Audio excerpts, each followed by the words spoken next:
감히 한국에서 우릴 내치는 게 말이 되냐? 미국 합참 전략국 상황실에서 어느 대령이 어이없다는 듯 코웃음을 치고 있습니다. 반면 한국의 태도는 강경합니다. 단계적 철수를 검토했고 아예 떠나라는 입장인데요. 코웃음 치던 미국을 180도 바뀌게 해버린 사건이 발생했습니다. 도대체 그 일이 무엇인지 바로 알아보겠습니다. 대한민국을 응원하시는 분들은 구독과 좋아요 꾹 눌러주세요. 그날 새벽 5시 17분 저는 펜타곤 지하 3층 합참 전략국 상황실에서 야근을 하고 있었습니다. 밤새 동부가 정세 보고서를 정리하던 중이었는데 평소라면 이 시간엔 정말 조용했을 텐데 오늘은 뭔가 달랐어요. 상황실 벽면에 설치된 대형 모니터에서 군사방송이 틀어져 있었는데 갑자기 빨간색 속보띠가 화면을 가로질렀거든요. 처음에는 대수롭지 않게 생각했어요. 요즘 같은 시국의 속보야 매일 나오는 일이니까요. 그런데 화면에 떠오른 문구를 읽는 순간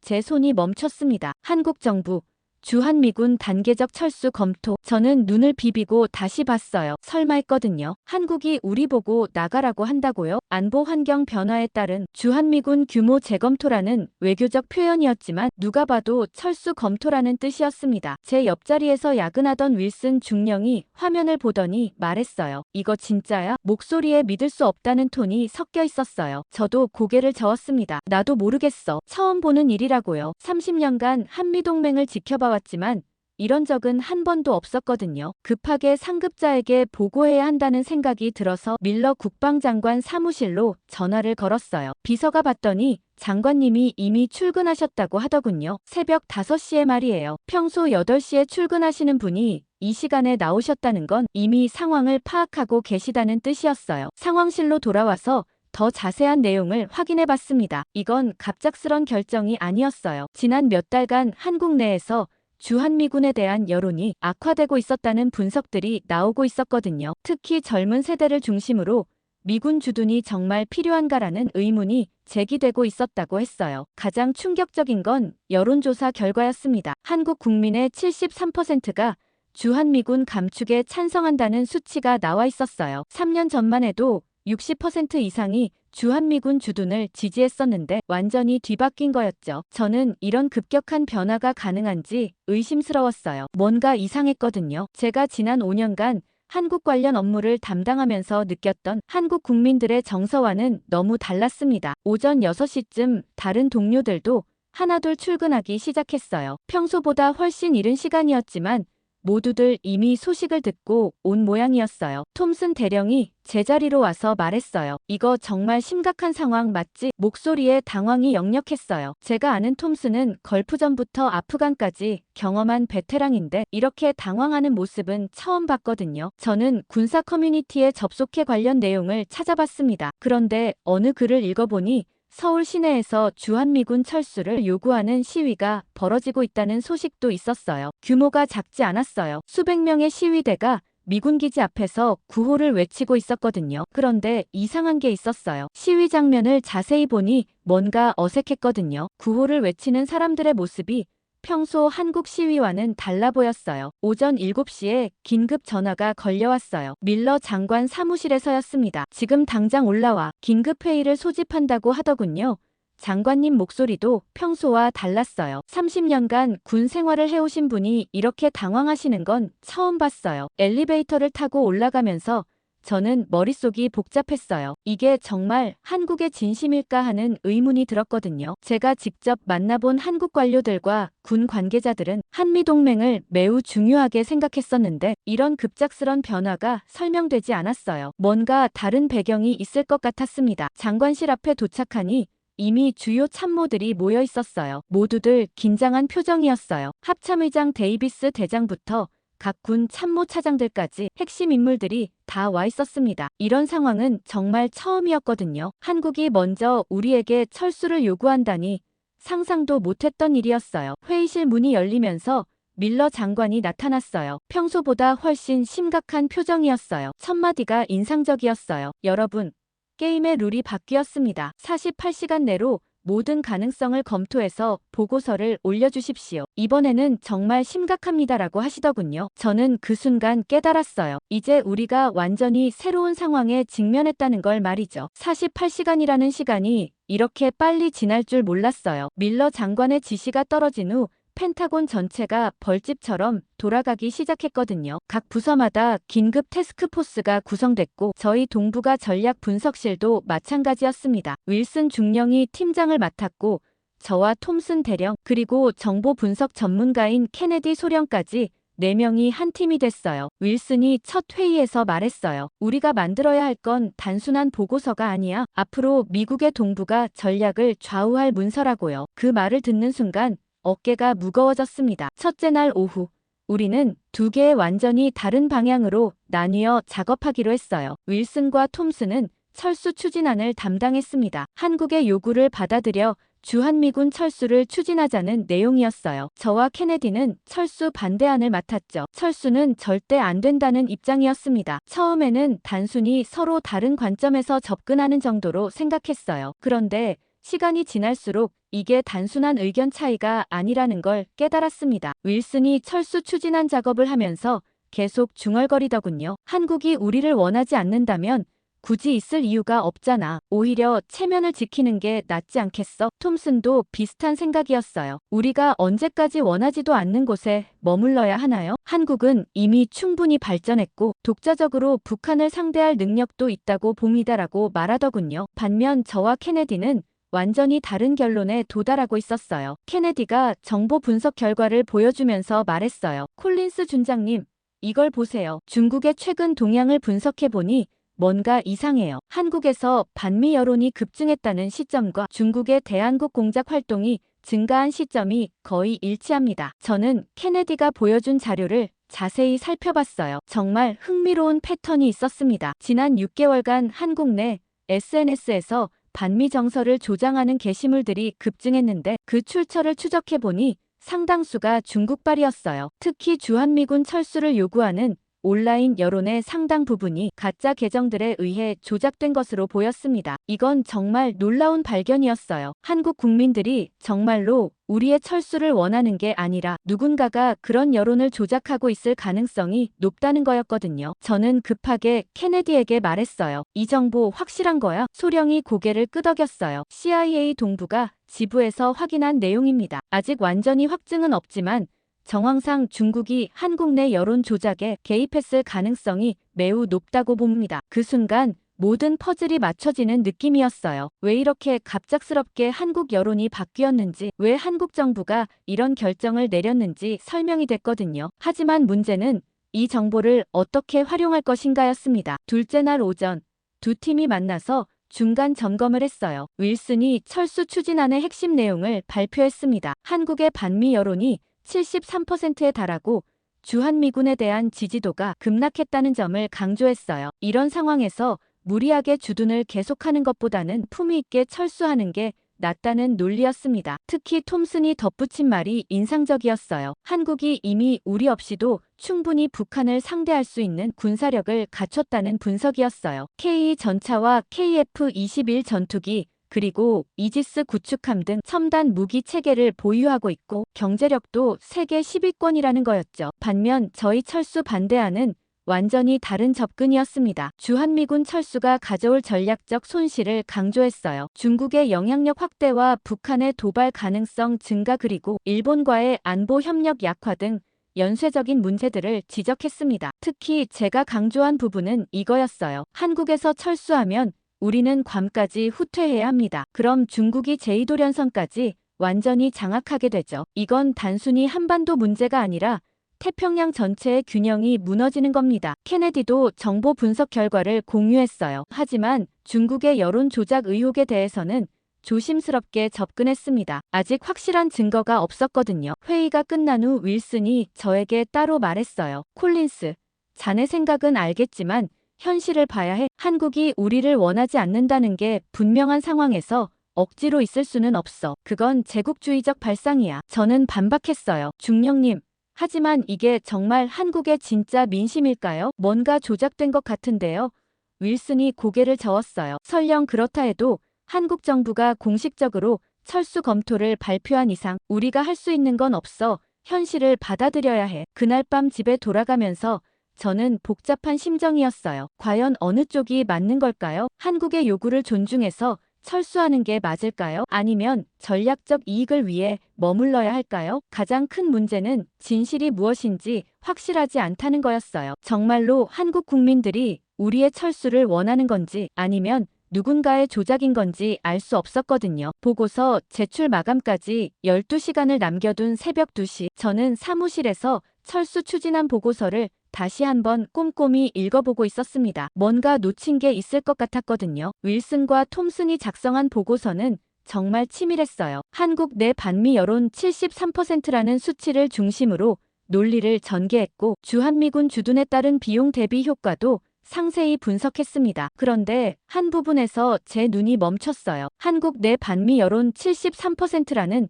데이터의 출처였습니다. 각주를 보니 싱가포르 소재 리서치 회사에서 실시한 조사라고 되어 있었어요. 이상했습니다. 왜 한국의 여론조사를 싱가포르 회사에서 했을까요? 한국에는 훌륭한 여론조사 기관들이 많은데 말이에요. 저는 급하게 그 리서치 회사에 대해 검색해봤어요. 아시아 퍼시픽 리서치 그룹이라는 이름이었는데 웹사이트를 찾아보니 겉보기에는 그럴듯했습니다. 하지만 뭔가 어색한 부분들이 있었어요. 회사 연역이 너무 짧았고 직원 소개 페이지의 사진들도 어딘가 어색했어요. 케네디에게 전화를 걸었습니다. 소령, 지금 시간 괜찮아? 급하게 확인해 볼 게 있어서 그래. 케네디는 평소처럼 야근을 하고 있었어요. 무슨 일이세요? 저는 아시아 퍼시픽 리서치 그룹에 대해 설명했습니다. 이 회사에 대해 뭔가 이상한데 정보망을 통해 확인해 볼 수 있을까? 케네디가 잠시 생각하더니 답했어요. 30분만 주세요. 제가 싱가포르 쪽 인맥을 통해 확인해 보겠습니다. 30분 후 케네디에게서 전화가 왔어요. 목소리에 긴장이 섞여 있었어요. 준장님,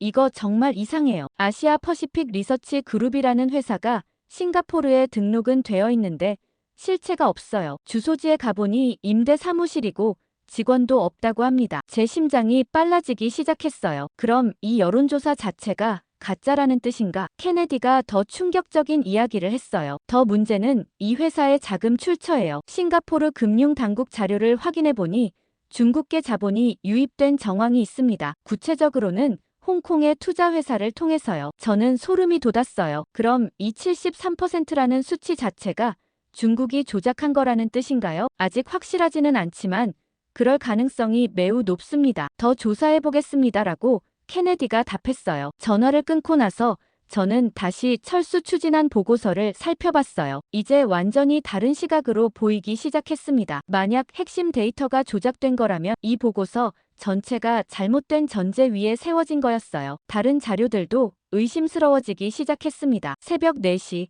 케네디가 추가 정보를 가지고 찾아왔어요. 표정이 심각했어요. 준장님, 더 큰 문제를 발견했습니다. 아시아 퍼시픽 리서치 그룹 말고도 비슷한 유령 회사들이 더 있어요. 모두 한국 관련 여론조사나 분석 보고서를 내고 있는데 자금 출처가 모두 의심스럽습니다. 케네디가 보여준 자료는 정말 놀라웠어요. 지난 6개월간 한국의 반미 여론을 다룬 보고서들 중 상당수가 이런 유령 회사들에서 나온 거였습니다. 그리고 이 보고서들이 미국의 정책 결정에 상당한 영향을 미쳤어요. 국무부 보고서에도 인용됐고 의회 청문회 자료로도 활용됐습니다. 더 심각한 건 이런 조작된 정보가 우리 내부에서 기정사실로 받아들여지고 있다는 점이었어요. 저는 윌슨에게 이 사실을 알려야 한다고 생각했어요. 하지만 케네디가 제지했습니다. 준장님, 조심해야 해요. 아직 확실한 증거가 없거든요. 그리고 만약 우리 내부에 이런 정보를 의도적으로 받아들이는 사람이 있다면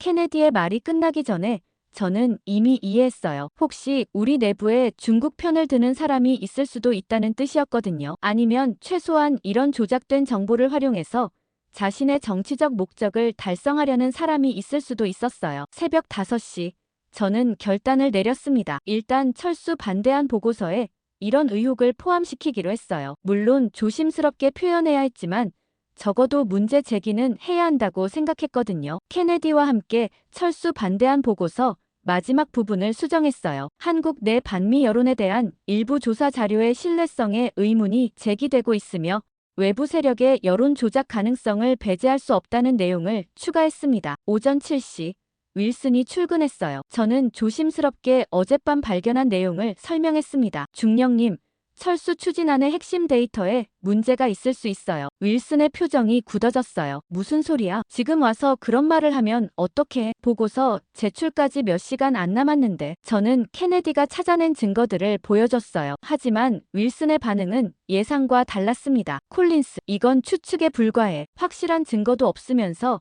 이런 의혹을 제기하는 건 위험해. 우리는 주어진 정보를 바탕으로 판단해야 해. 톰슨도 비슷한 반응이었어요. 설령 일부 자료에 문제가 있다 해도 한국 정부가 공식적으로 철수 검토를 발표한 것만은 분명하잖아요. 우리가 할 일은 그에 맞는 대응 방안을 제시하는 거예요. 저는 답답했어요. 이들이 왜 이렇게 새로운 정보에 대해 닫힌 태도를 보이는지 이해할 수 없었거든요. 오전 9시.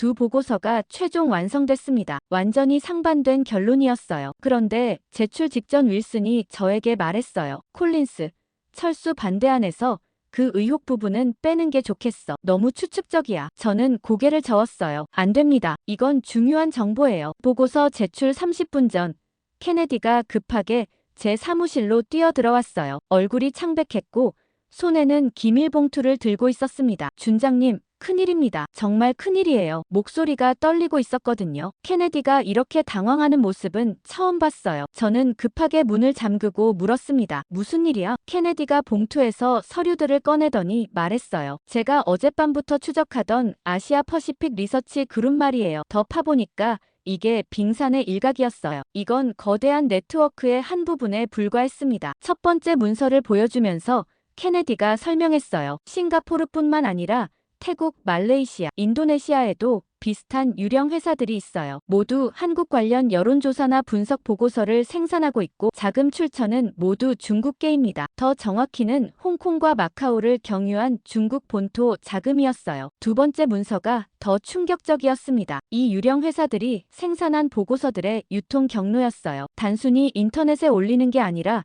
체계적으로 미국 정부 기관들에 전달되고 있었습니다. 국무부, 국방부, CIA, 심지어 백악관 국가안보회의까지 말이에요. 어떻게 이런 일이 가능할까요? 저는 케네디에게 물었어요. 케네디가 세 번째 문서를 보여줬습니다. 바로 여기에 답이 있었어요. 이 보고서들을 유통시키는 중간 역할을 하는 회사가 있었어요. 워싱턴 소재 정책 컨설팅 회사인 스트래티직 애널리시스 그룹이었습니다. 겉보기에는 완전히 미국 회사였어요. 설립자도 미국인이고 직원들도 대부분 미국인이었습니다. 하지만 자금 출처를 추적해보니 이상한 점들이 발견됐어요. 케네디가 손가락으로 가리키면서 설명했어요. 이 회사의 주요 수익원이 아시아 시장 분석이라고 되어 있는데 정작 고객 사명단은 공개되지 않아요. 그리고 지난 2년간 수익이 급증했는데 그 시점이 중국의 대한반도 정책이 공격적으로 변한 시점과 일치합니다. 더 놀라운 건 이 회사의 대표인 제임스 파커라는 인물이었어요. 겉으로는 평범한 정책 전문가였지만 과거 이력을 자세히 보면 의심스러운 부분들이 있었습니다. 10년 전 중국에서 2년간 근무했고 그 이후 갑자기 사업이 번창하기 시작했어요. 케네디가 마지막 문서를 보여줬어요. 이게 가장 결정적인 증거였습니다. NSA에서 입수한 통신 감청 자료의 일부였어요. 물론 기밀이었지만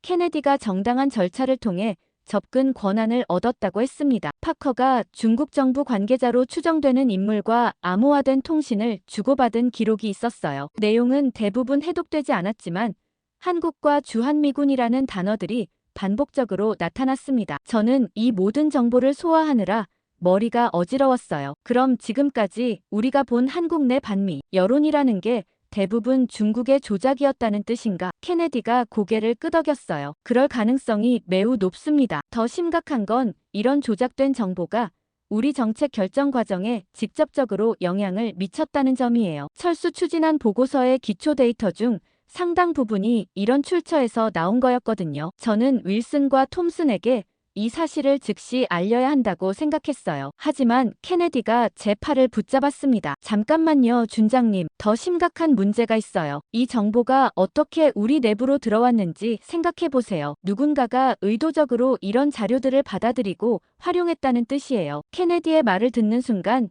등골이 오싹해졌어요. 혹시 우리 내부에 중국을 위해 일하는 사람이 있다는 뜻인가요? 확실하지는 않지만 배제할 수 없어요. 아니면 최소한 이런 정보를 이용해서 자신의 정치적 목적을 달성하려는 사람이 있을 수 있어요. 어쨌든 조심해야 합니다. 저는 시계를 봤어요. 보고서 제출까지 20분밖에 남지 않았었습니다. 이 정보를 어떻게 활용할 것인가 빠르게 결정해야 했어요. 철수 반대한 보고서에 이런 내용을 포함시킬 수는 있었지만 증거가 아직 완전하지 않았습니다. 잘못하면 오히려 우리가 음모론자로 치부될 위험도 있었어요. 케네디가 제안했어요. 일단 철수 반대한 보고서는 기존대로 제출하고 이 정보는 별도 경로로 상급자에게 보고하는 게 어떨까요? 너무 민감한 내용이라 정식 보고서에 포함시키기는 위험해 보여요. 저는 고민했어요. 하지만 다른 선택의 여지가 없었습니다. 일단 철수 반대한 보고서를 제출하고 이 정보는 밀러 장관에게 직접 보고하기로 했어요. 오전 10시 두 보고서가 제출됐습니다. 철수 추진안과 철수 반대안, 완전히 상반된 두 개의 권고안이 장관 책상 위에 올라갔어요. 윌슨은 자신만만한 표정이었습니다. 우리 보고서가 더 현실적이야. 한국이 원하지 않는데 억지로 있을 수는 없잖아. 하지만 저는 다른 생각이었어요. 만약 케네디가 발견한 정보가 맞다면 철수 추진안은 중국의 계략에 놀아나는 것일 수도 있었거든요. 점심시간에 저는 밀러 장관의 비서에게 연락했어요. 장관님께 긴급히 보고드릴 내용이 있다고 전했습니다. 30분 후 장관실에서 연락이 왔어요. 오후 3시에 시간을 내주신다고 했습니다. 케네디와 함께 준비한 자료들을 정리하면서 저는 긴장됐어요. 이 정보가 과연 믿을 만한 것인지, 우리가 올바른 판단을 하고 있는 것인지 확신이 서지 않았거든요. 하지만 한 가지는 분명했어요. 만약 이게 사실이라면 우리는 중국의 거대한 정보전에 말려들고 있는 거였어요. 그리고 그 결과로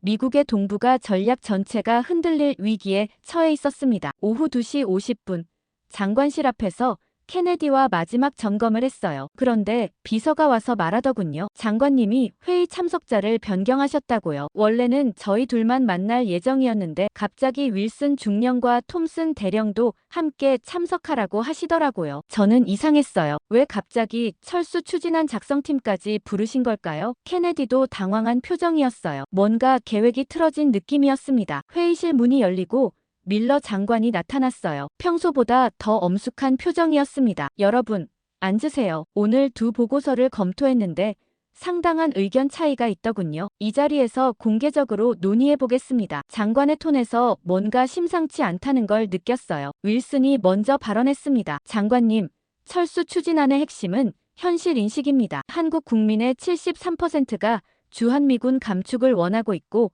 한국 정부도 공식적으로 철수 검토를 발표했습니다. 이런 상황에서 무리하게 주둔을 계속하는 건 시대착 오적이에요. 톰슨도 거들었어요. 더 중요한 건 한국이 이미 독자적 방어 능력을 갖췄다는 점입니다. 경제력도 세계 10위권이고 군사력도 북한을 충분히 상대할 수 있어요. 오히려 우리가 계속 있으면서 한국의 자주성을 억압하는 건 바람직하지 않다고 봅니다. 저는 반박할 차례를 기다렸어요. 하지만 밀러 장관이 먼저 케네디에게 말했습니다. 소련 철수 반대안에서 언급한 외부 세력의 여론 조작 의혹에 대해 설명해 보시오. 케네디가 준비한 자료를 꺼내면서 차근차근 설명하기 시작했어요. 아시아 퍼시픽 리서치 그룹의 실체, 중국계 자금의 유입, 스트래티직 애널리시스 그룹의 역할까지 모든 걸 공개했습니다. 회의실 분위기가 급격히 변했어요. 하지만 윌슨의 반응은 예상 밖이었습니다. 소령, 이건 추측에 불과합니다. 확실한 증거가 있나요? 설령 일부 자료에 문제가 있다 해도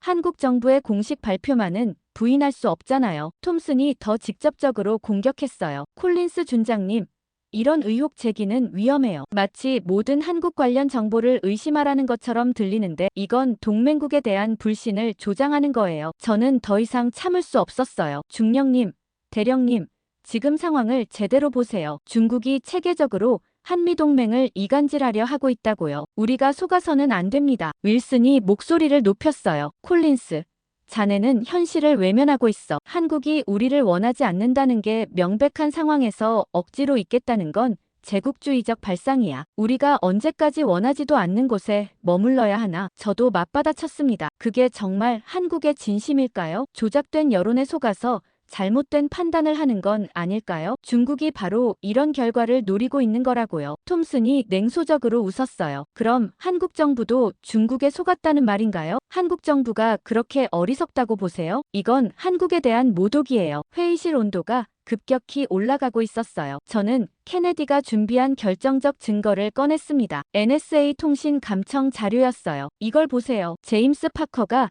중국 관계자와 주고받은 통신 기록입니다. 한국과 주한미군에 대한 내용이 반복적으로 나와요. 윌슨이 자료를 훑어보더니 고개를 저었어요. 이것도 결정적 증거라고 할 수 없어. 암호화된 통신이라 내용도 명확하지 않고 추측에 의존한 해석이야. 법정에서도 통하지 않을 증거로 국가 정책을 바꿀 수는 없어. 밀러 장관이 침묵을 지키고 있는 가운데 논쟁은 더욱 격화됐어요. 저는 전략적 관점에서 접근했습니다. 설령 한국 여론이 진짜라 해도 주한미군 철수가 가져올 결과를 생각해봐야 해요. 중국이 제2도련성까지 장악하게 되고 일본은 고립되며 괌까지 후퇴해야 합니다. 이건 태평양 전체의 균형이 무너지는 거예요. 윌슨이 반박했어요. 그런 식의 논리라면 우리는 영원히 전 세계에 주둔해야 해. 동맹국이 우리를 원하지 않는데도 말이야. 이건 19세기 제국주의 시대의 사고방식이야. 21세기에는 상호 존중에 기반한 관계가 되어야 해. 톰슨도 가세했어요. 한국은 이미 충분히 강한 나라예요. K2 전차,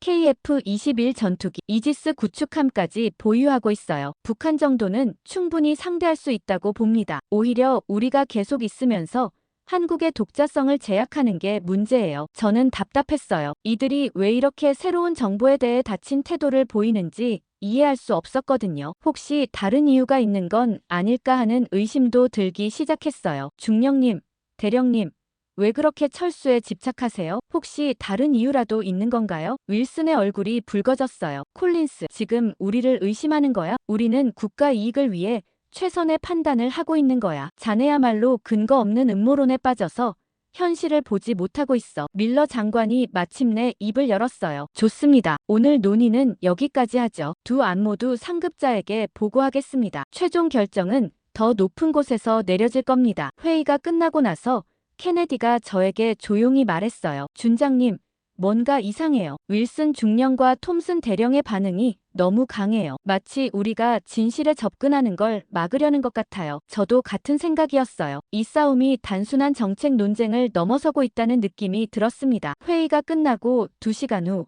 저는 사무실에서 오늘 일어난 일들을 정리하고 있었어요. 윌슨과 톰슨의 강한 반발이 계속 머릿속을 맴돌았습니다. 왜 그들이 중국의 개입 가능성을 그렇게 강하게 부인했을까요? 그런데 갑자기 제 직통전화가 울렸어요. 발신자를 확인해보니 밀러 장관 사무실이었습니다. 콜린스 준장님, 지금 당장 장관실로 올라와 주세요. 긴급한 일이 있습니다. 비서의 목소리에 긴장감이 묻어 있었어요. 저는 급하게 자리에서 일어났습니다. 엘리베이터를 타고 올라가면서 불안한 마음이 들었어요. 혹시 오늘 회의에서 제가 너무 나갔던 걸까요? 장관실에 도착하니 밀러 장관이 전화 통화를 하고 있었어요. 표정이 심각했습니다. 네, 알겠습니다. 그렇게 하겠습니다라고 말하며 전화를 끊더군요. 콜린스, 앉으세요. 방금 백악관에서 연락이 왔습니다. 장관의 첫마디가 예상 밖이었어요. 백악관에서요? 대통령 보좌관이 직접 전화를 했어요. 주한미군 문제에 대한 대통령의 입장을 전달하더군요. 장관이 잠시 머뭇거리더니 계속 말했어요. 대통령께서는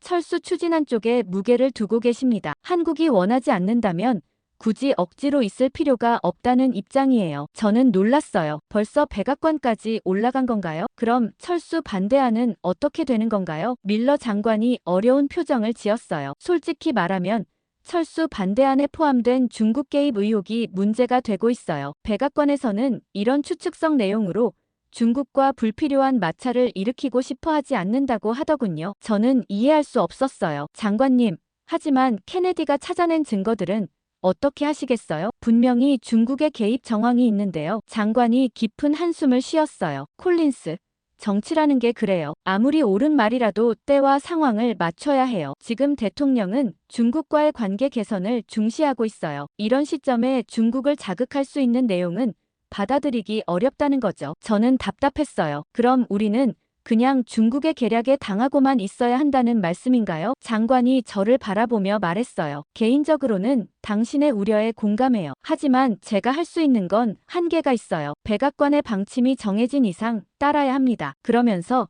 장관이 조심스럽게 덧붙였어요. 한 가지 부탁이 있어요. 앞으로 이 문제에 대해서는 신중하게 접근해 주세요. 너무 강하게 밀어붙이면 오히려 역효과가 날 수도 있어요. 저는 장관의 말을 듣고 무력감을 느꼈어요. 결국 정치적 고려가 진실보다 우선시되는 거였습니다. 30분 후 사무실로 돌아왔을 때 케네디가 기다리고 있었어요. 어떻게 됐어요? 저는 백악관의 입장을 전달했습니다. 케네디의 표정이 어두워졌어요. 그럼 우리가 찾아낸 정보는 그냥 묻어두라는 말씀인가요? 저도 마찬가지 심정이었어요. 하지만 달리 방법이 없었습니다. 일단은 조용히 해야 할 것 같아. 하지만 계속 주시는 하자. 언젠가는 진실이 밝혀질 거야. 그날 저녁 집에 돌아가면서 저는 깊은 좌절감을 느꼈어요. 우리가 아무리 정확한 정보를 찾아내도 정치적 논리 앞에서는 무력했습니다. 중국의 정교한 정보전 앞에서 미국이 속수무책으로 당하고 있는 것 같았어요. 다음 날 아침 더 충격적인 소식이 기다리고 있었습니다. 윌슨이 제 사무실로 와서 말하더군요. 콜린스, 어제 백악관에서 지시가 내려왔어. 철수 추진안을 기준으로 구체적인 철수 계획을 수립하라고 해. 2주 내에 초안을 완성해야 한다고 하더군요. 저는 당황했어요. 벌써 그렇게 빨리 진행되는 건가요? 윌슨이 고개를 끄덕였어요. 대통령이 직접 지시했다고 해. 한국이 원한다면 빨리 결정해주는 게 좋다는 판단인 것 같아. 주한미군 일부를 단계적으로 철수시키는 방안을 검토하라고 했어. 저는 이 모든 상황이 너무 빠르게 진행되고 있다는 느낌을 받았어요. 마치 누군가가 의도적으로 서두르고 있는 것 같았거든요. 점심시간에 케네디와 만나서 이야기를 나눴어요. 소령, 이 상황이 너무 이상하지 않아? 뭔가 급하게 밀어붙이는 느낌이야. 케네디도 같은 생각이었어요. 저도 그렇게 느꼈어요. 마치 우리가 진실에 접근하기 전에 기정사실을 만들어버리려는 것 같아요. 오후에 윌슨이 철수 계획 작성팀을 꾸렸어요. 저도 포함됐지만 마음이 편하지 않았습니다. 혹시 우리가 중국의 의도대로 움직이고 있는 건 아닐까 하는 의심이 계속 들었거든요. 톰슨이 첫 회의에서 말했어요. 1단계로 비전투 부대 5,000명을 먼저 철수시키고 2단계에서 나머지를 검토하자는 아니었습니다. 한국 측의 반발을 최소화하면서도 대통령의 지시를 따르겠다는 계산이었어요. 저는 이 모든 과정이 잘못되고 있다는 확신이 들었어요. 하지만 어떻게 막을 수 있을지 방법을 찾을 수 없었습니다. 백악관의 압박 속에서 모든 게 정해진 각본대로 흘러가고 있는 느낌이었어요. 그날 밤 집에서 혼자 생각해봤어요. 과연 이게 맞는 방향일까요? 우리가 정말로 한국 국민의 뜻을 존중하는 건지 아니면 중국의 계략에 넘어가는 건지 확신이 서지 않았습니다. 하지만 한 가지는 분명했어요. 이 결정이 미국의 미래에 큰 영향을 미칠 거라는 것 말이에요. 철수 계획 수립 지시가 내려온 지 3일 후 저는 예상치 못한 출장 명령을 받았어요. 한국에서 진행 중인 한미연합훈련을 참관하라는 지시였습니다. 표면적으로는 현지 상황 점검이었지만 사실은 한국군의 독자 작전 능력을 평가하라는 숨은 의도가 있었어요. 윌슨이 출발 전날 저에게 말했어요. 콜린스, 이번 기회에 한국군이 정말로 우리 없이도 가능한지 직접 확인해와. 그 자료가 철수 계획의 중요한 근거가 될 거야. 저는 복잡한 심정으로 인천공항에 도착했습니다. 3년 전 마지막 한국 방문 이후 처음이었어요. 공항에서부터 뭔가 다른 분위기를 느꼈어요. 한국 관계자들의 표정이 평소보다 경직되어 있었거든요. 용산 미군기지에서 브리핑을 받을 때도 마찬가지였어요. 한국군 연락장교들이 예전만큼 친근하지 않았습니다. 다음 날 아침 경기도 포천의 훈련장으로 향했어요. 한미연합사 소속 미군 대령인 마이클 브라운과 함께였습니다. 브라운은 5년째 한국에서 근무하고 있는 베테랑이었어요. 차 안에서 브라운이 말했어요. 콜린스 준장님, 요즘 분위기가 많이 이상해요. 한국 측에서 연합훈련에 대한 태도가 달라졌어요. 예전만큼 적극적이지 않다고 해야 할까요? 어떤 면에서요? 제가 물었어요. 브라운이 고개를 저었어요. 말로 설명하기는 어렵지만 뭔가 거리를 두려는 느낌이에요. 공식적으로는 협력하지만 마음은 딴 데 있는 것 같달까요? 훈련장에 도착하니 이미 훈련이 한창이었어요. 에이브럼스 전차와 흑표 전차가 나란히 기동하고 있었습니다. 하늘에는 아파치 헬기와 수리온이 함께 비행하고 있었어요. 겉보기에는 완벽한 연합작전이었습니다. 그런데 자세히 관찰해보니 브라운의 말이 맞았어요. 한국군들의 움직임에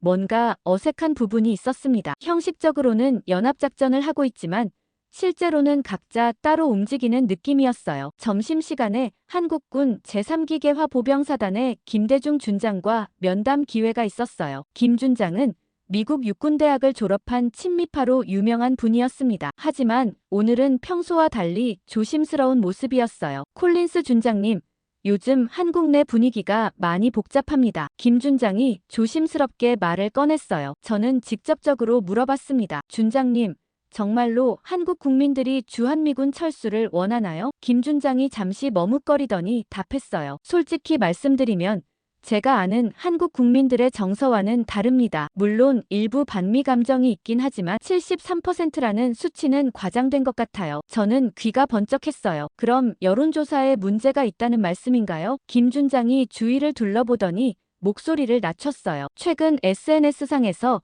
반미 여론을 부추기는 게시물들이 급증했어요. 그런데 그 계정들을 추적해보니 상당수가 가짜 계정이더군요. 특히 중국 쪽에서 조작하고 있다는 정황이 있어요. 이 말을 듣는 순간 제 심장이 빨라졌어요. 케네디가 발견한 정보와 일치하는 내용이었거든요. 더 구체적으로 말씀해 주실 수 있나요? 김 준장이 조심스럽게 설명했어요. 우리 사이버 사령부에서 분석해 본 결과 반미 게시물의 상당 부분이 중국 내 IP에서 나온 것으로 확인됐어요. 그리고 이런 게시물들이 특정 시점에 집중적으로 올라왔는데 그 시점이 중국의 대한반도 정책 변화와 일치해요. 오후 훈련을 계속 참관하면서 저는 한국군의 실력에 놀랐어요. K2 전차의 기동 성능은 에이브럼스와 비교해도 뒤지지 않았고 한국군 조종사들의 실력도 상당했습니다. 특히 한국산 무기 체계들의 성능이 예상보다 훨씬 뛰어났어요. 저녁에 브라운과 함께 기지 내 카페에서 이야기를 나눴어요. 오늘 훈련을 보니 한국군 실력이 정말 대단하더군요. 브라운이 고개를 끄덕였어요. 그래서 더 아쉬운 거예요. 이렇게 훌륭한 동맹군을 잃게 될지도 모른다니까요. 하지만 정말 이상한 건 한국 정부의 태도예요. 공식적으로는 철수 검토를 발표했지만 현장에서는 여전히 협력적이거든요. 그날 밤 숙소에서 김 준장이 개인적으로 찾아왔어요. 표정이 심각했습니다. 콜린스 준장님, 비공식적으로 말씀드리고 싶은 게 있어서요. 김 준장이 가져온 자료는 정말 놀라웠어요. 한국 정부 내부 문서였는데 주한미군 철수 발표가 사실은 중국의 압박에 못 이긴 결과라는 내용이었습니다. 중국이 경제 보복을 암시하면서 압력을 가했고 일부 정치인들이 이에 굴복했다는 거였어요. 정말인가요? 제가 물었어요. 김 준장이 고개를 끄덕였어요. 우리 정부 내에서도 이 결정에 대해 논란이 많아요. 군부는 대부분 반대하고 있고 외교부도 마찬가지예요. 하지만 청와대 일부에서 밀어붙이고 있어요. 더 심각한 건 이런 내용이었어요. 중국이 한국에 제시한 조건이 주한미군 철수와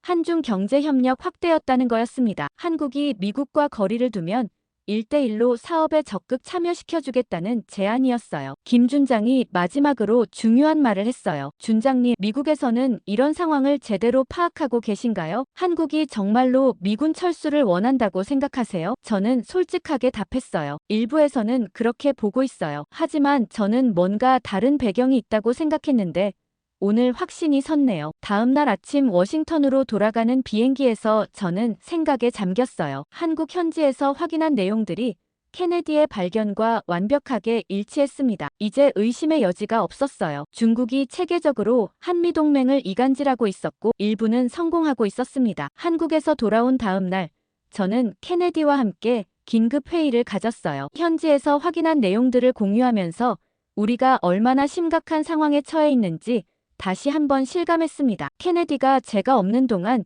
추가로 발견한 정보들을 보여줬어요. 정말 충격적인 내용들이었습니다. 준장님, 이걸 보세요. 지난주 동안 중국의 정보전 활동이 더욱 활발해졌어요. 케네디가 모니터를 가리키며 설명했습니다. 화면에는 여러 SNS 플랫폼의 게시물들이 떠 있었어요. 모두 주한미군 철수를 지지하는 내용들이었습니다. 이 게시물들의 공통점은 뭔가요? 제가 물었어요. 케네디가 데이터를 보여주면서 답했어요. 첫째, 모두 비슷한 시간대에 올라왔어요. 한국 시간으로는 새벽 2시에서 4시 사이입니다. 둘째, 사용하는 언어 패턴이 비슷해요. 마치 같은 매뉴얼을 보고 쓴 것 같달까요? 더 중요한 건 IP 주소 분석 결과였어요. 겉보기에는 한국, 미국, 유럽 등 다양한 지역에서 올린 것처럼 보이지만 VPN을 추적해보니 대부분 중국 내 특정 지역에서 나온 거였습니다. 베이징과 상하이 인근의 어떤 건물들이었어요. 케네디가 위성 사진을 보여줬어요. 이 건물들이에요. 겉보기에는 평범한 오피스 빌딩이지만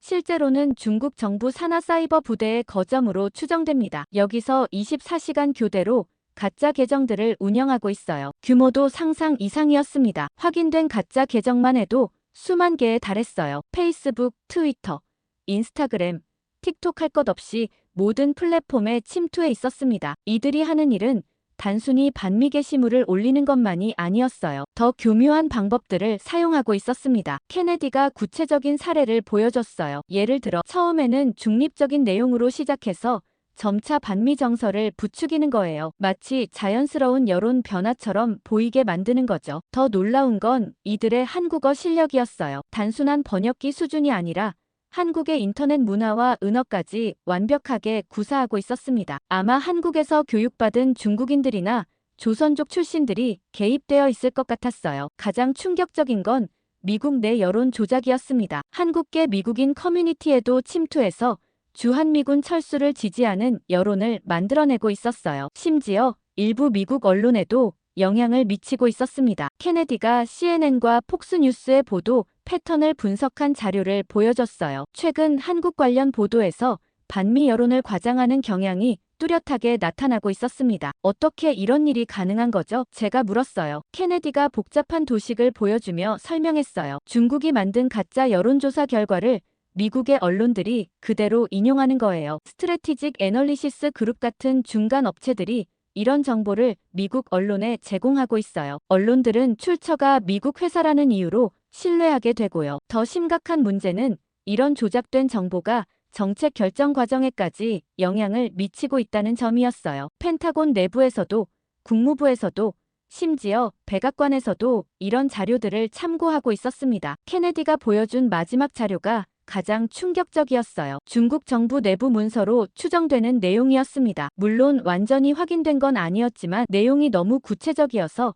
신빙성이 높았어요. 한반도 비핵화 및 미군 철수 프로젝트라는 제목의 문서였는데 3단계 작전 계획이 상세하게 나와 있었습니다. 1단계는 한국 내 반미 여론 조성, 2단계는 미국 내 철수 찬성, 여론 확산, 3단계는 한국 정부 압박을 통한 공식 철수 요청이었어요. 현재 2단계가 진행 중이고 곧 3단계로 넘어갈 예정이라고 되어 있었습니다. 이 문서대로라면 한국 정부의 철수 검토 발표도 중국의 계획된 시나리오의 일부였어요. 자연스러운 한국의 결정처럼 보이게 만들면서도 실제로는 중국이 오랜 기간 공들여 만들어낸 결과였던 거죠. 저는 이 모든 정보를 정리하면서 소름이 돋았어요. 중국의 정보전 능력이 이 정도일 줄은 몰랐거든요. 단순히 군사력이나 경제력으로 경쟁하는 게 아니라 상대방의 인식 자체를 바꿔버리는 고도의 심리전을 펼치고 있었습니다. 케네디가 마지막으로 우려스러운 점을 지적했어요. 문제는 이런 정보전의 효과가 이미 나타나고 있다는 거예요. 미국 국민들 사이에서도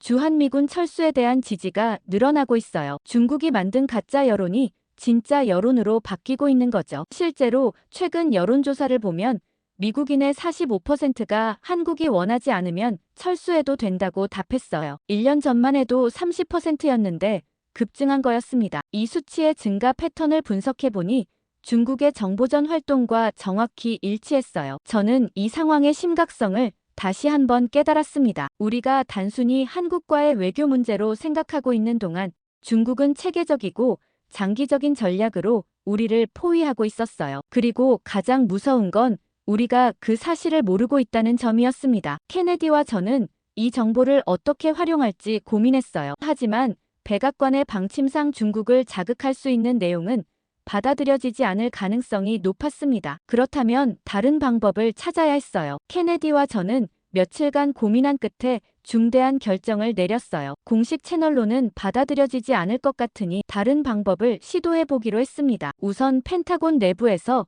우리와 같은 생각을 하는 사람들을 찾아보기로 했어요. 그런데 예상보다 상황이 심각했습니다. 대부분의 고위 관계자들이 이미 철수 추진한 쪽으로 기울어져 있었거든요. 심지어 평소 신중했던 분들까지도 말이에요. 화요일 오전 철수 계획 작성을 위한 전체 회의가 열렸어요. 참석자는 윌슨 중령, 톰슨 대령, 그리고 저를 포함해서 총 8명이었습니다. 회의실 분위기는 이미 철수가 기정사실인 것처럼 흘러가고 있었어요. 윌슨이 회의를 시작하면서 말했어요. 여러분, 백악관에서 2주 내에 구체적인 철수 계획을 완성하라고 했습니다. 1단계로 비전투 부대 5,000명을 먼저 철수시키고 이후 단계는 상황을 봐가면서 결정하겠다는 방침이에요. 톰슨이 세부 계획을 발표했어요. 주한미군 28,000명 중 우선 후방 지원 부대와 일부 공군 부대를 대상으로 한다는 내용이었습니다. 6개월에 걸쳐 단계적으로 진행하고 한국 측과 긴밀히 협의하면서 추진하겠다고 했어요. 저는 더 이상 참을 수 없었어요. 중령님, 잠깐만요. 이 결정이 정말 옳은 건지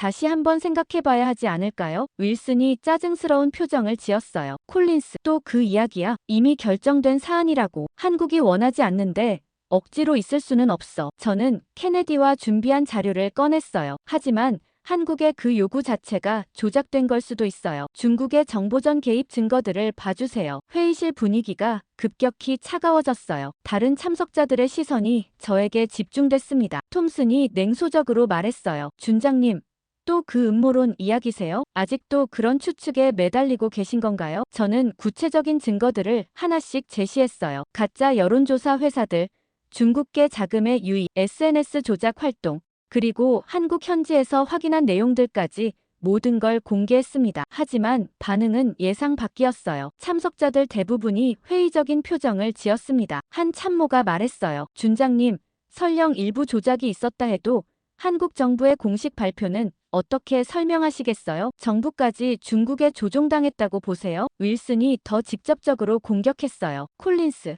이제 그만해. 자네는 현실을 받아들이지 못하고 있어. 한국이 우리를 더 이상 원하지 않는다는 명백한 사실을 왜 인정하지 못하는 거야? 저는 목소리를 높였어요. 중령님, 이건 한국만의 문제가 아니에요. 우리가 철수하면 중국이 태평양을 장악하게 된다고요. 괌까지 후퇴해야 하고 일본은 고립되며 전체 동북아 균형이 무너져요. 톰슨이 반박했어요. 그런 식의 논리라면 우리는 영원히 모든 곳에 주둔해야 해요. 19세기 제국주의적 사고방식이에요. 21세기에는 상호 존중에 기반한 관계로 가야 한다고요. 회의실 공기가 더욱 뜨거워졌어요. 저는 마지막 카드를 꺼냈습니다. 케네디가 발견한 중국 정부 내부 문서에 대한 정보였어요. 3단계 작전 계획과 현재 진행 상황에 대해 설명했어요. 하지만 이것마저도 추측에 불과하다는 반응이었습니다. 윌슨이 화를 내며 말했어요. 콜린스, 지금 자네가 하는 말은 한국 정부를 모독하는 거야. 한국이 중국의 꼭두각시라고 주장하는 거나 마찬가지라고. 이건 동맹국에 대한 기본적인 예의도 없는 발언이야. 다른 참석자들도 비슷한 반응이었어요. 한 대령이 말했어요. 준장님,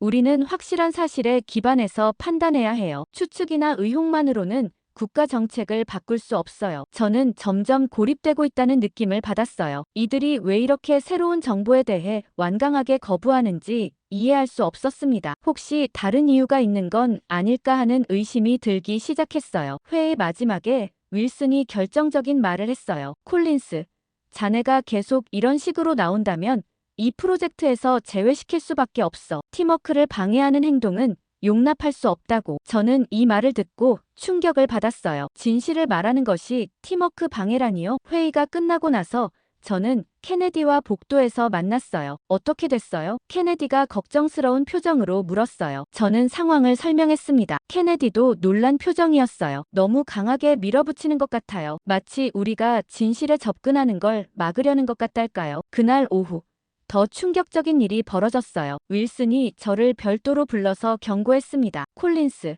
자네 때문에 상급자들이 불편해하고 있어. 계속 이런 식으로 나가면 인사상 불이익을 받을 수도 있다고 충고해주고 싶어. 저는 이 말을 듣고 분노가 치밀었어요. 진실을 말하는 것이 왜 인사상 불이익으로 이어져야 하는 건가요? 그날 밤 집에 돌아가서 저는 깊이 생각했어요. 과연 이 싸움을 계속해야 할까요? 아니면 그냥 포기하고 흐름에 맞춰가야 할까요? 하지만 한 가지는 확실했어요. 만약 우리가 중국의 계략에 넘어가서 한국에서 철수한다면 그 결과는 돌이킬 수 없을 거라는 건 말이에요. 다음 날 아침, 케네디가 급하게 제 사무실로 뛰어들어왔어요. 얼굴이 창백했고 손에는 서류 봉투를 들고 있었습니다. 준장님, 큰 문제가 생겼어요. 정말 큰 문제라고요. 목소리가 떨리고 있었어요. 저는 문을 잠그고 물었습니다. 무슨 일이야? 케네디가 봉투에서 문서를 꺼내더니 말했어요. 어젯밤 제가 추가 조사를 하다가 발견한 건데요. 우리 내부에 문제가 있어요. 정말 심각한 문제요. 첫 번째 문서는 펜타곤 내부 이메일 로그였어요. 지난 몇 주간 주요 관계자들 간에 주고받은 메일들의 메타데이터였습니다. 케네디가 손가락으로 가리키며 설명했어요. 이상한 패턴을 발견했어요. 윌슨 중령과 톰슨 대령이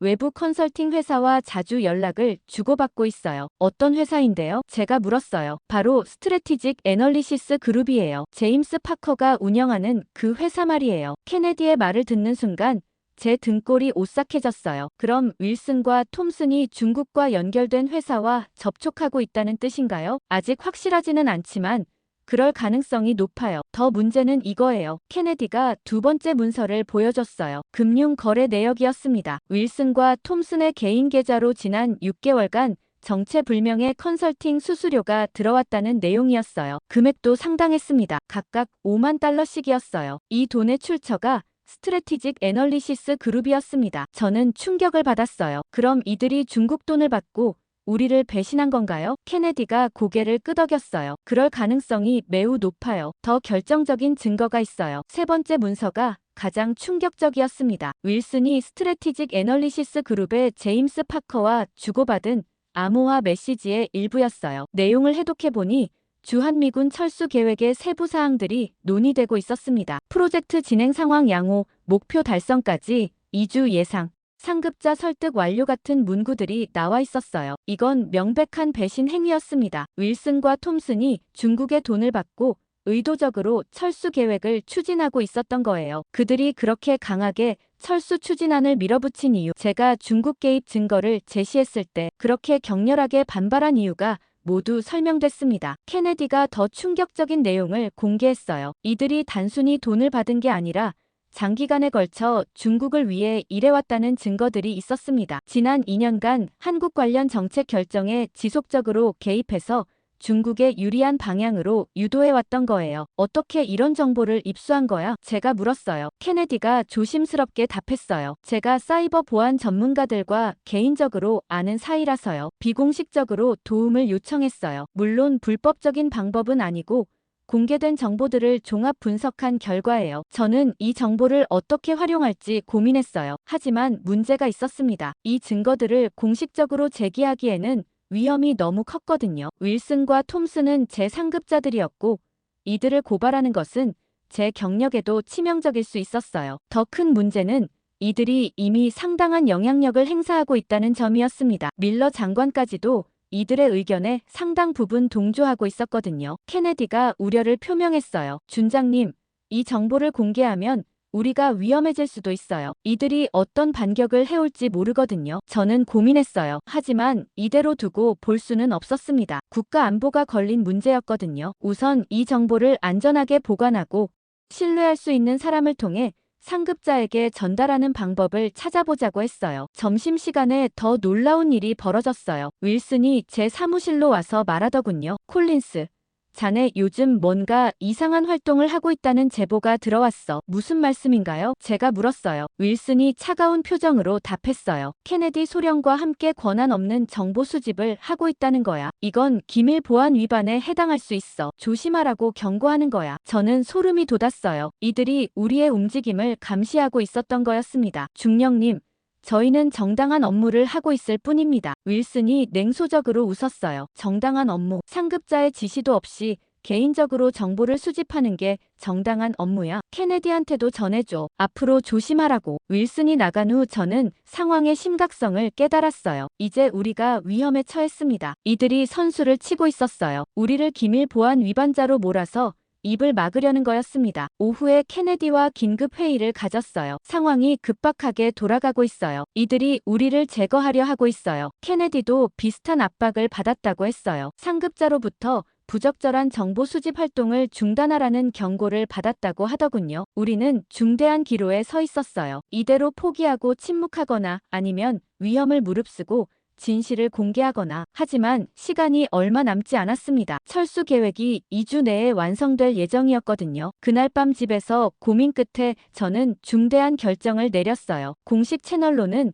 더 이상 진실을 알릴 수 없다는 판단이 섰거든요. 윌슨과 톰슨의 압박이 점점 강해지고 있었고 시간도 얼마 남지 않았어요. 그래서 마지막 카드를 꺼내기로 했습니다. 언론을 통해 진실을 공개하는 거였어요. 케네디와 상의한 끝에 워싱턴 포스트의 사라 톰슨 기자를 접촉했습니다. 15년간 군사 문제를 취재해온 베테랑 기자였거든요. 알렉산드리아의 한적한 레스토랑에서 만나서 지난 몇 주간 발견한 모든 정보를 공개했어요. 중국의 여론 조작, 가짜 여론조사 회사들, 그리고 펜타곤 내부의 배신자들까지 모든 걸 털어놨습니다. 사라는 처음에는 조심스러워했지만 제가 제시한 증거들의 신빙성을 확인한 후 본격적인 취재에 착수했어요. 일주일 후 워싱턴 포스트 일면에 충격적인 기사가 실렸습니다. 펜타곤 내부 보고서 주한미군 철수로는 중국의 정보전 결과라는 제목이었어요. 반응은 폭발적이었습니다. 아침부터 제 전화가 쉴 새 없이 울렸고 상원 외교위원회에서는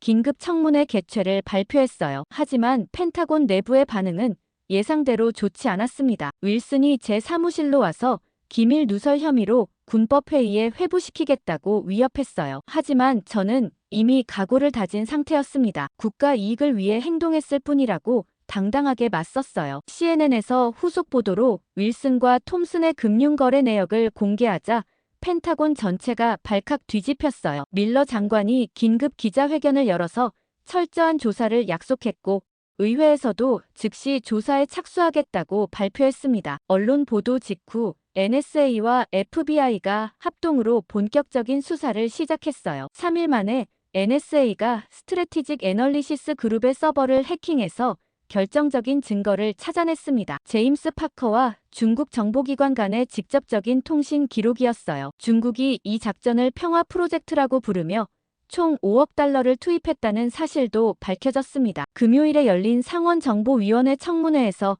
저는 주요 증인으로 출석해서 모든 내용을 증언했어요. 청문회 중간에 FBI가 윌슨과 톰슨을 외국 정부를 위한 불법 로비 혐의로 체포했다는 소식이 전해지자 청문회장이 술렁였습니다. NSA 국장이 직접 출석해서 중국 스파이망의 실체를 공개했는데 전 세계 20여 개국에 걸친 거대한 정보전 네트워크였어요. 한국은 그중 하나의 타겟에 불과했습니다. 가장 중요한 변화는 주한미군 철수 계획이 전면 백지화됐다는 점이었어요. 백악관에서 공식 발표를 통해 철수 계획을 즉시 중단하고 오히려 한미동맹을 더욱 강화하겠다고 선언했습니다. 한 달 후 저는 국방부 옥상에서 포토맥 강을 바라보며 지난 일들을 돌아봤어요. 처음에는 단순한 정책 논쟁으로 시작됐지만 결과적으로는 국가 안보를 지킨 중요한 사건이 됐습니다. 케네디는 이번 공로로 승진했고 새로운 사이버전 대응팀을 이끌게 됐어요. 윌슨과 톰슨은 재판을 기다리며 구금 중이었습니다. 가장 의미 있는 변화는 미국 정부 전체가 중국의 정보전에 대해 경각심을 갖게 됐다는 점이었어요. 새로운 대응 체계가 구축됐고 비슷한 일이 재발하지 않도록 감시 시스템도 강화됐습니다. 그날 오후 한국의 김대중 준장으로부터 감사 인사가 담긴 이메일을 받았어요. 한국군도 이번 사건을 통해 중국의 위협을 재인식하게 됐고 한미 군사협력이 한층 강화됐다는 내용이었습니다. 30년간의 군 생활 중 가장 힘들었지만 동시에 가장 의미 있는 경험이었어요. 진실을 위해 개인적 위험을 감수해야 했지만 결과적으로는 국가와 동맹을 지킬 수 있었습니다. 앞으로도 중국의 도전은 계속될 것입니다. 하지만 이번 일을 통해 우리가 얼마나 경계해야 하는지 그리고 진실의 힘이 얼마나 강한지를 깨달았어요. 무엇보다 한미동맹이 단순한 군사적 협력을 넘어서 자유와 민주주의를 지키는 소중한 가치라는 걸 다시 한번 확인할 수 있었습니다.